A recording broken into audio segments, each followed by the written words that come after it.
Hi guys, welcome back to the Social Landlord podcast where smart investing meets peace of mind. Today we're with Mo Ditter again. Slight different conversation to our normal property podcast. We're gonna delve into how the mindset that you need and what motivates Mo to become a successful property developer, investor, wherever you feel comfortable naming yourself. Mo, thank you for coming. No, thank you very much for having me, guys. Thank you.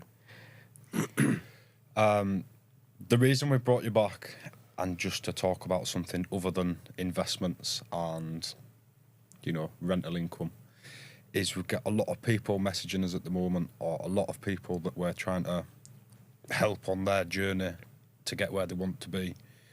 And there's a lot of things lacking, and it's not to do with knowledge, it's not to do with experience in the industry, it's more to do with the strength of the person, commitment, follow up and things like that. From working with you for the past few years, I've seen you and your day-a-page diary absolutely engulfed in little black notes that gets crossed off one at a time every single day without fail. I guess I just want some advice on how people can become a better property professional or just a better person in general. It doesn't just correlate for property, I suppose. It'd help you in all aspects. Yeah. Lewis, thank you. That's quite a big question. There's a lot of things that sort of bring it all together, to be fair with you. But I think primarily the first thing that comes to my mind is discipline. And I think what you always got to do is I have my day is very challenging. There's so many things that are vying for my time. So from my perspective, my memory, I'm getting on a bit. So I have to make sure that I write things down, make notes so that I can follow through on things. So I think for us, for what I do, I think it's important that you do follow through on stuff. It doesn't matter what it is. If you've made promises to people, if you've got over so many people all wanting different things doing. So I think then the follow through is very, very important. Each person that we work with, everyone that I work with, has to be made to feel special. So, I'm offering my services. They will, they're paying a charge for that. But I think it's very, very important that everyone feels that I'm doing my little bit for them. So like I said, first thing is follow through is very, very important. Secondly, on top of that, discipline, like I said, to make sure that you've got yourself through everything as well. And I think there's a whole host of other things that sort of come into it. But I think primarily you always need to have the client in mind, and you need to make sure that you follow through for that client, because that client is relying on you. So it's important that we follow through and do our bit for that client. And obviously by doing that, also protecting the good name of the company as well. That's also very important. You mentioned plan your day. So you can only plan so much. Yeah. In the industry, there's a lot of, in your nature of job, there's a lot of unexpected hurdles that happen during the day. Yeah. How do you manage just to stay focused, and you've got things planned, but you get a bigger problem? How do you manage to get the rest of it done with the problems that occur? I think another good question. I get on a daily basis so many ad hoc stuff that's thrown at us, and I think we both can appreciate that as well. So the key things for me is I always make sure those difficult tasks they're dealt with earlier on. Those tasks that I might not enjoy doing, but I know they need to be done. And what I want to do early is, morning brain power. what I don't want to do is I don't want to delay them towards the back end of the day, because by the back end of the day, my energy levels will have dropped by then. My thought process will have dropped by then. So for me, it's starting it, getting those jobs done right at the beginning. Stuff. Yeah, I think the other thing for me also is the critical thought process behind it. So every problem that I look at, what I look at is, okay, here's a problem. How do I solve this problem? But how do I solve it without any bias? How do I solve it based on the information that I've got to make the best decision that I can, what I think is in the best interest of solving that problem? So what I do is, like I said, I use a term called critical thinking, which is to pare it all down, get to the core of the problem, and then based on the knowledge and information that I've got, is to give what I think is the best response at that particular moment in time without any bias.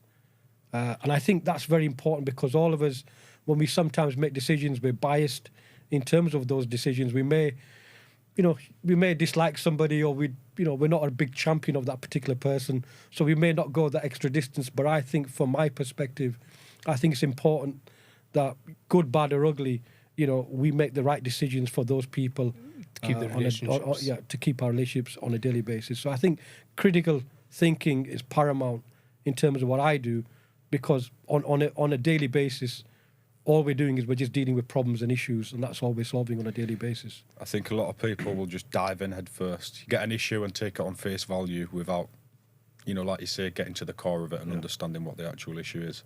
Waste 2 hours trying to solve an issue and realise you actually needed to do something else or something a little bit easier. Might not have been anywhere near as drastic of an issue had you just taken 5 minutes to break it down and have a look at it.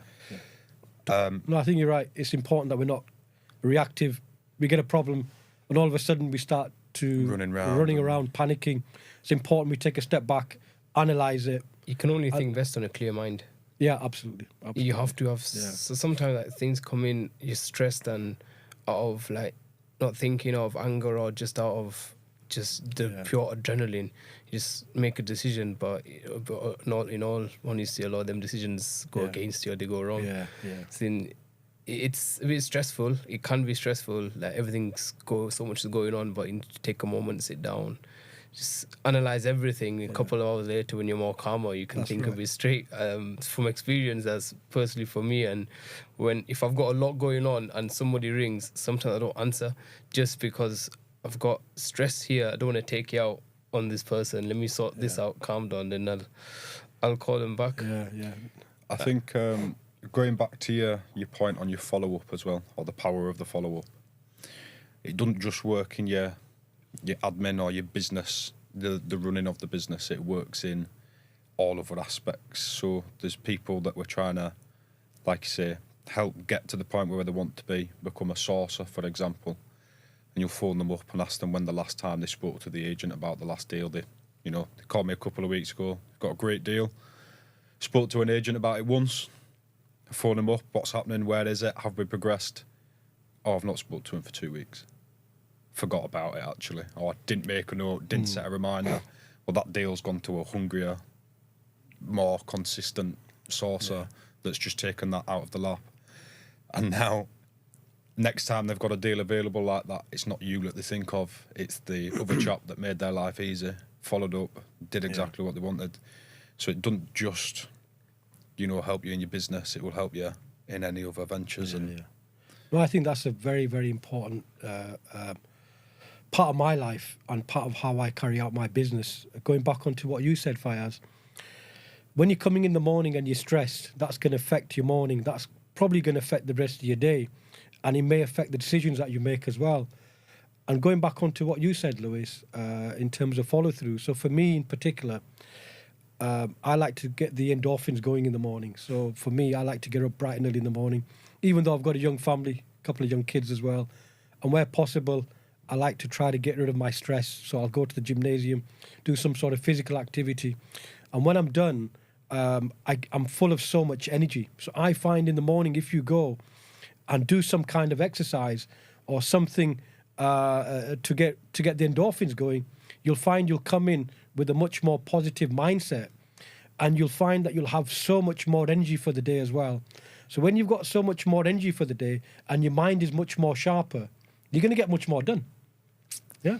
Bought myself a gym bag last week. A good idea.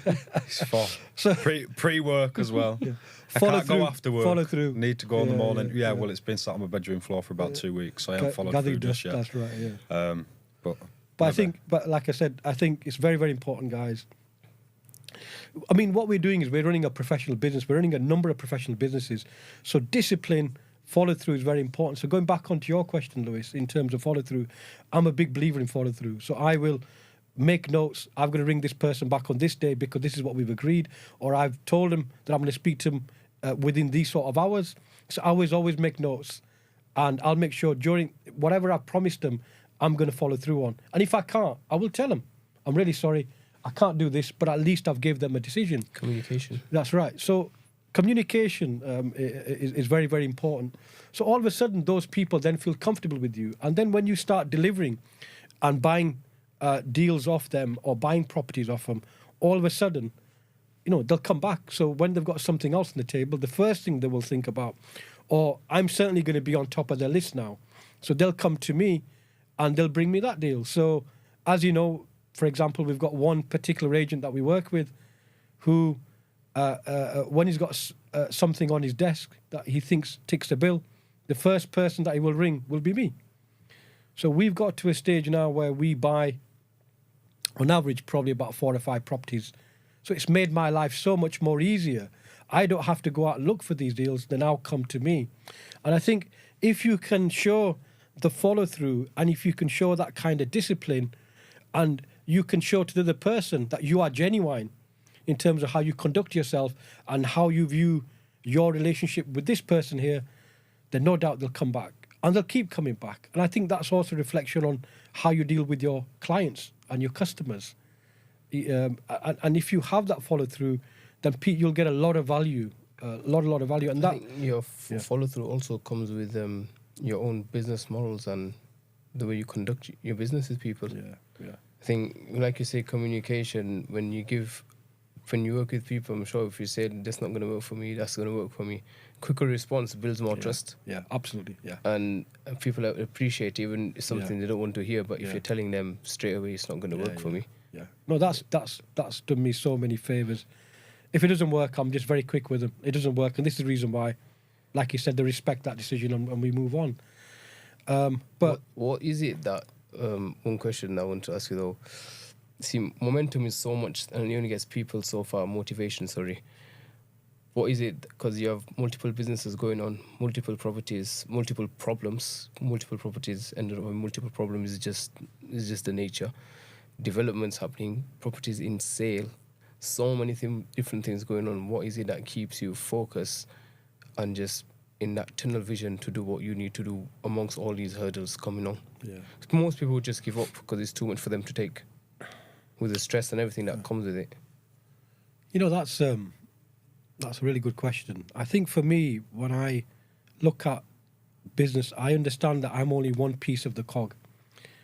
I'm only one piece of the cog, and for me, I've got to ensure that I've got other people that are relying on me to an extent. So I've got to make sure that I conduct myself honourably and I do the best that I can for everybody. So I got to understand there's other people that are relying on me maybe for revenue, for money coming in. So I've got to make sure that I don't do them a disservice. I think the other thing for me is, from my personal perspective, is I have a saying myself, which is get comfortable with getting uncomfortable. What does that mean? Get comfortable with getting uncomfortable.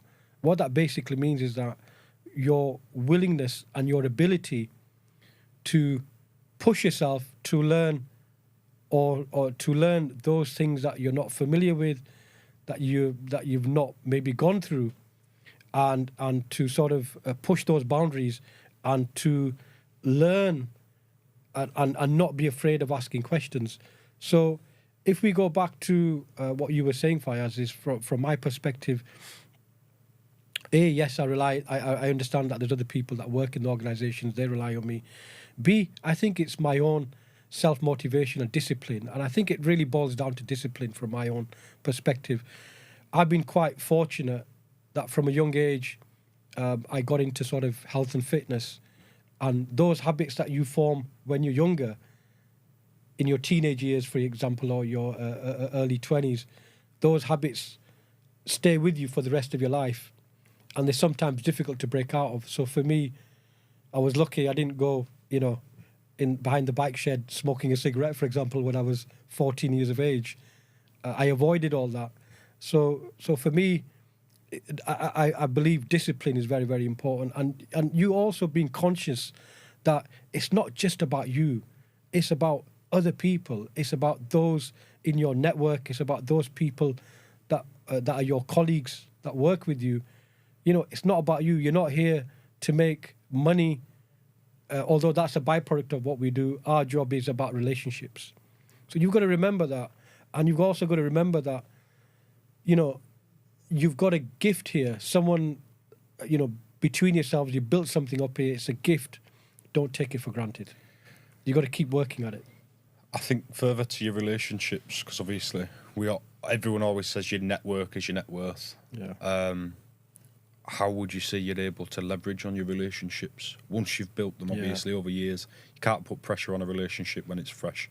But over a course of 5-10 years, like yourself, once you've built relationships with people like that, you're able to leverage different aspects, contractors or just knowledge that you wouldn't be able to do before because you're not a specialist in that field. Yeah. I think there's two parts to that question. One is in terms of my network. You're right. People say your network is your net worth. And I've gone from doing smaller deals for terraced houses, moving up to blocks of flats, and now involved in circles where we're doing multi-million-pound deals, where we look to add value or split value. But the great thing is I only see it now as an extra zero or an extra couple of zeros.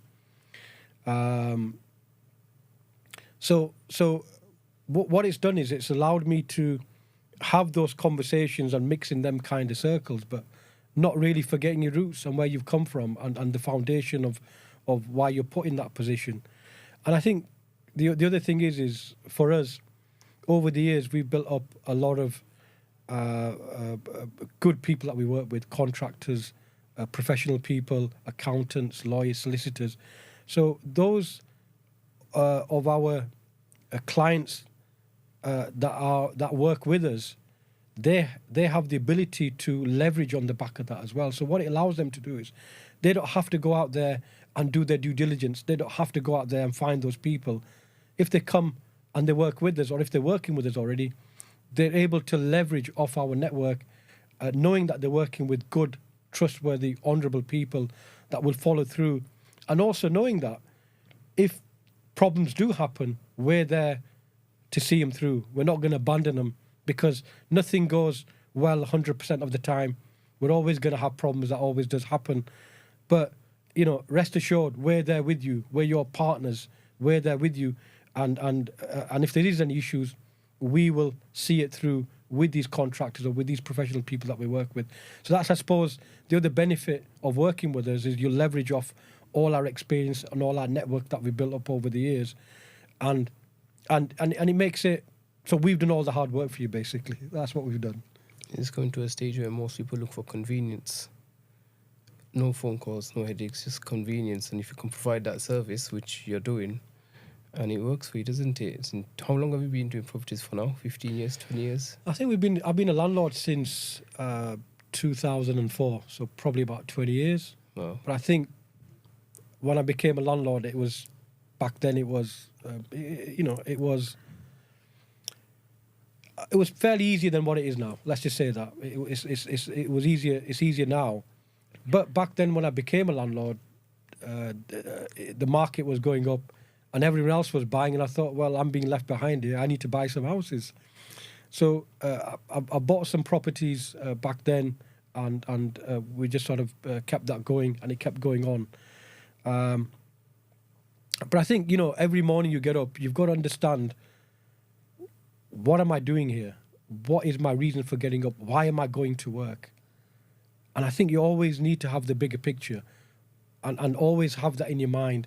And you'll find that if you've got that bigger picture in your mind, whether it is, you want to do something for your family, whether you want to buy a house or whatever it is, you've always got to keep that in your mind, that this is the reason why I'm getting up in the morning. And if you can remember that every morning, that will set you up for the day.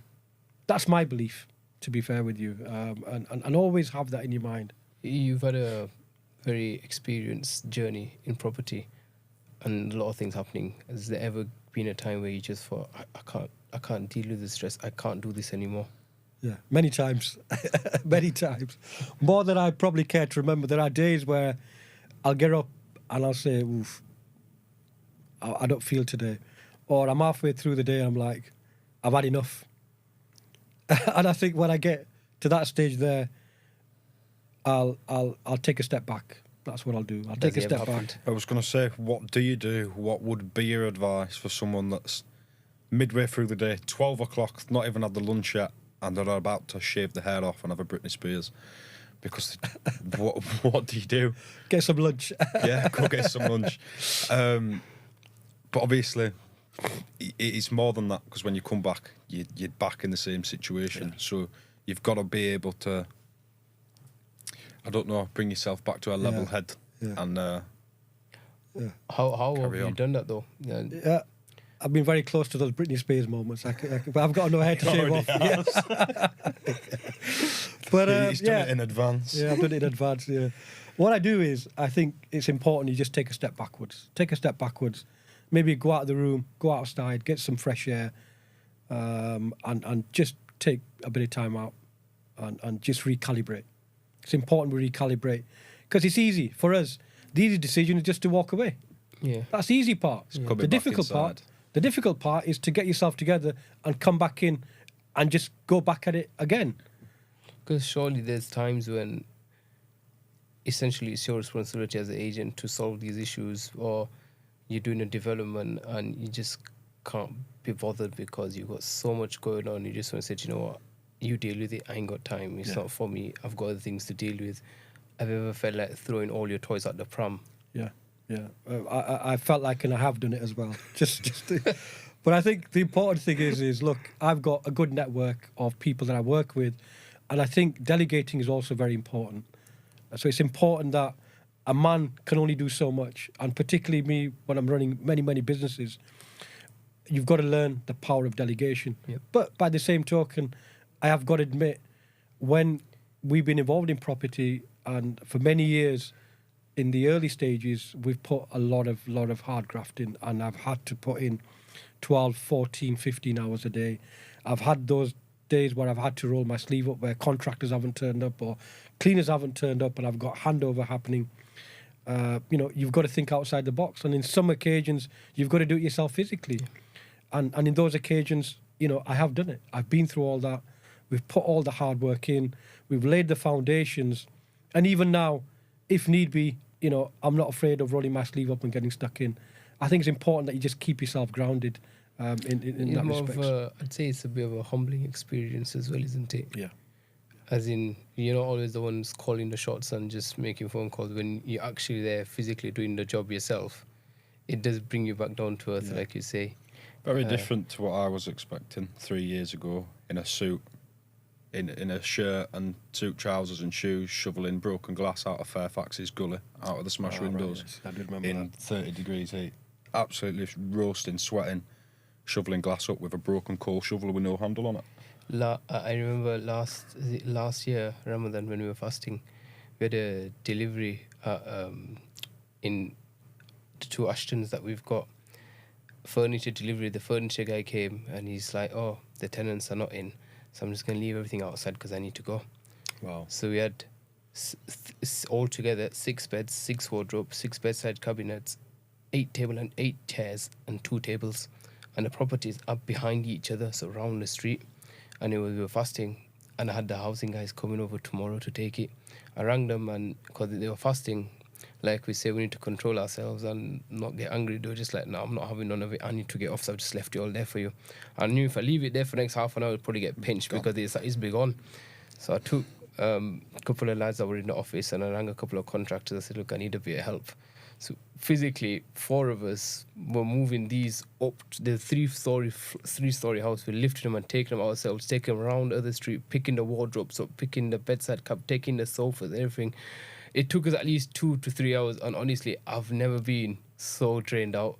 And that's when I thought, you need to be ready for anything in this industry. You have to, like you say, think outside the box, think on your feet, just get things done. And we're not ones to go and tell the landlord that I've done this for you, I've done that for you. We just do it out of good faith. They don't see that in the background. We don't. To be fair, there's no point telling them. Just get it done. When it push comes to shove, then you might need to mention it. But just because you've told them, you've promised them, it's going to be handed over tomorrow, And what you don't want is an excuse from your end to say, oh, because of X, Y, and Z, it's not done, because it makes you look bad. And you've given them your word, like you said, you work on trust, you do everything that you can to get it done. And I never told the landlord that we picked you up and it took us 3 hours to close the office just to go and move your furniture. Well, I think now he knows. So that's number one. Now he knows. Yeah, but I think you're right. Look, the important thing is when we make promises, we've got to follow through. Yeah. That's our our reputation depends on it. And I think it's also being genuine with the people that we're working with as well. They need to know that it's not just talk, there is follow through as well. So, I think it's very, very important, like I said, follow through and being genuinely interested in achieving the best outcome for yourself and for your client. So, I've got to take it off to, that's very commendable what you've done there. And I think that's the ethos of our organisation, that we're always wanting to look after the best interest of the client and do what we think is best and right, so that it's a win-win situation for everybody. And that's how deals are done. In my business, when we conduct ourselves, it's about a win-win situation for everybody. We can't have the cake all the time, but as long as it works for everybody, that's the main thing. And that's then a good foundation to carry on. But I'll also put something back on you guys. By doing what you've done there, how many referrals or recommendations do you get over a period of time? You do get a lot, but for me, my biggest satisfaction isn't just the referrals, recommendations. It's just the internal content that you've done something willingly just to help somebody that really, I could have said it's not my problem because we paid for the guys to come and drop it off. But you do get a lot of referrals, you do right, and people do recommend you, because I think the word that we keep getting, I'm sure you're the same, we keep getting referred to by landlords and investors, you're genuine. Yes. And that's a word that I hear repeatedly from clients and from investors, or so-and-so told me to come to because they said you're genuine, you're not just focused on just taking my business. Because there's been times when we've actually told landlords when we're selling investments, oh, don't buy this, it's not for you, I don't think it's something in your strategy. And they're puzzled, like, what's the point? Like, you're going to charge me a fee, you're happy to take it from me, but why don't you want my money? Like, I don't want your money because I don't think this stacks for you, it's not what you normally buy, so I'd rather not give it to you, I'd rather you wait for something else. I think decisions like that, it builds that trust as well. Absolutely. Even if it means, like, how many times have you told me, go as far as, we're not mentioning no names, but there's a certain property that we're having issues with. Lewis was there yesterday. It started off, I don't know, about 3-4 months ago. Our exact words were your exact words to me. I remember it was like 8:30 at night. It was me, you, the contractor, and the investors on the phone. And we said to him, look, your total investment is going to be this much. Anything after this, we'll pay for ourselves. Yes, I remember. So we stuck to that word. Good. And we paid for it ourselves partly, and they've also had a refund on their stamp duty. So if anything, they've benefited from this rather than us. So I think they appreciate it because, look, wherever we said we'll pay for, we've paid for. And after that, I think it gives them faith in their confidence that you've got in what you're and offering. I believe they're one of your biggest prolific buyers now, aren't they? Yeah, yesterday we sent a deal out, and as soon as we sent it out, another client rang me more or less at least about 2-3 seconds after it got sent out. No word of a lie. That first, I want this. Whilst I was on the phone to him, describing the deal to him, going through the numbers, these buyers had rang me about 3-4 times, one after another, texting me, and then I had to text them back, saying, I'm really sorry, but it's no longer available. So they're ready to buy from us. I think it's just that trust element that comes in, where most people might just, you bought it, deal with it now, but for us, we're happy to hold somebody's hand. It's like, even for me to go to there from Leeds, it takes me an hour. But we go back and forth for 10-15 minute jobs just to make sure everything's done properly for them. No, I think it's good. I've got other organisations that I have conversations with, and unfortunately there are a lot of organisations out there where it's just about money. Yeah. That's all they're interested in. How can we make money from here? How can we take your money as quick as possible? And those businesses won't be around for long.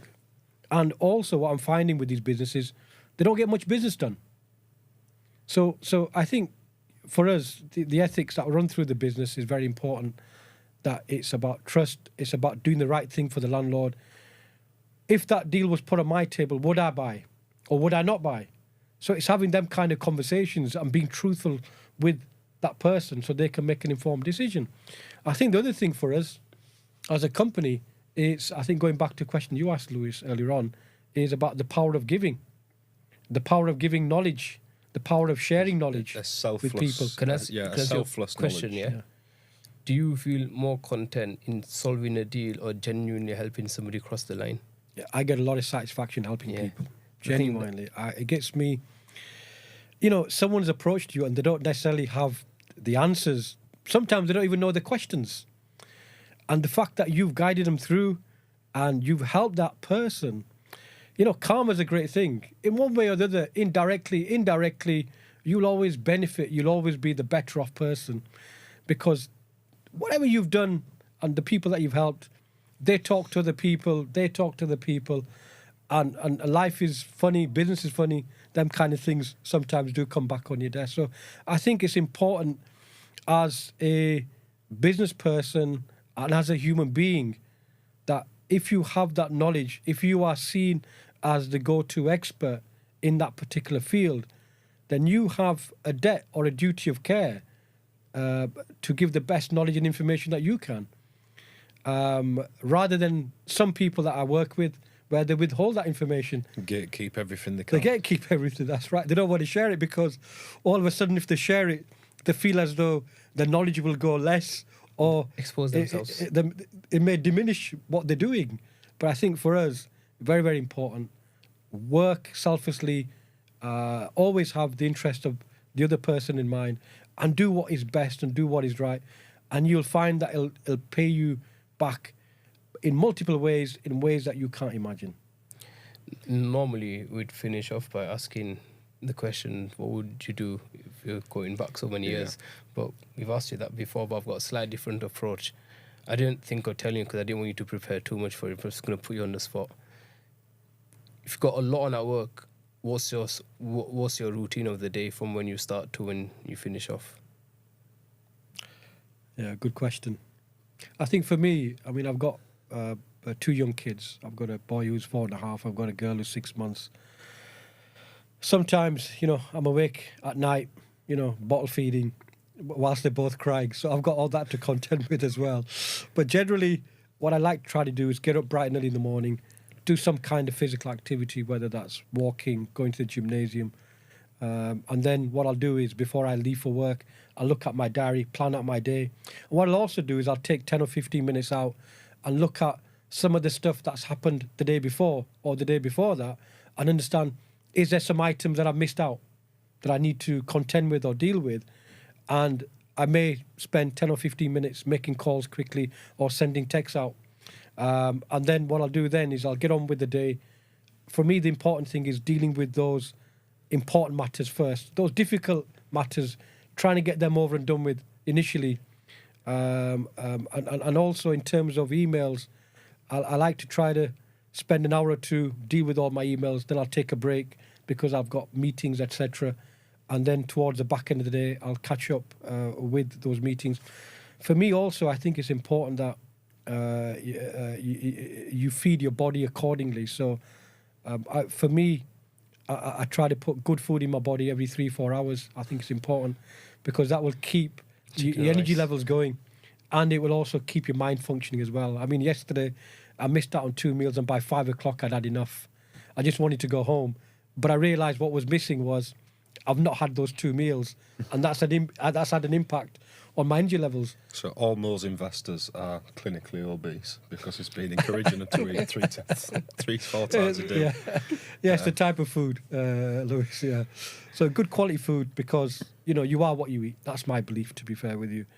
But also I think it's important that you put everything in perspective. It's not all about business. You've got to think about family, friends, those around you that rely on you. And it's just important that you apportion your day out and spend time with those loved ones. And there are days still when I'll work till 8, 9, 10 o'clock at night. But I'll try to make up for it with my family. But it's important that for you as a businessman or someone that's involved in property, that you bring your loved ones into the journey. Let them know what's going on in your business. Let them know what deals you've done, how your day's been, So that way they're more informed and they're there with you in your journey. If you don't tell them, they're going to feel aggrieved. They're going to feel upset that you're not spending much time with them. And share with them your vision, why you're working and doing the hours that you're doing. What are you trying to achieve? How will that benefit you as an individual and your family? So I think it's important that you bring your family into this and let them become part of your journey. And that way, you're not going to get the stress as well from your wife and from those loved ones around you as well. That's my personal belief in that respect. Really in-depth answer. I didn't expect it to be that deep, but Thank you. it's good tips. Guys, thank you very much for listening in. Wherever you're listening or watching, feel free to follow. Stay tuned for part 2.